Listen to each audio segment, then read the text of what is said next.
Hello বন্ধুরা, আজকে রাখি পূর্ণিমা। তোমরা সবাই জানো, সবাই সবাইকে রাখি পরাইছে নিজের নিজের ভাইকে। কিন্তু আমার বর অনেকগুলো রাখি নিয়ে আসছে, দেখবে।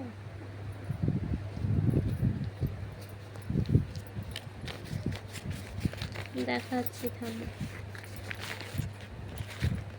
হ্যাঁ দেখো, এগুলো রাখি অনেকগুলো নিয়ে আসছে, অনেক। এই কিন্তু ওকেও যে কেউ পড়াবে লোক পাচ্ছে না। তোমরা বলতো আর ওর বোন আছে কি না? হ্যাঁ, ওর বোন আছে, কিন্তু কেউ পড়াবে না। জানি না, কারো মনের ভিতরে যাওয়া যায় না যে কেন পড়াবে কি না, সেটা জানি না। কিন্তু আমার দেখো, আজকে ভাই থাকতে আমি রেখে চলে আসি। আমি লাভ ম্যানেজ করে আমাদের বিয়ে হয়েছে। আমাকে এখনও মানে নেয়নি, 6 বছর হয়ে গেল, এখনও মানে নেয়নি। কিন্তু আমি আমার দাদাকে রাখি পরাতে পারছি না। কিন্তু আমার দাদা যেখানেই থাকুক যেন ভালো থাকে।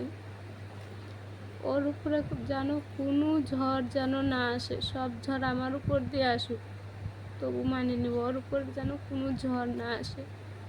ও যেখানেই থাকুক, ও যেন ভালো থাকে।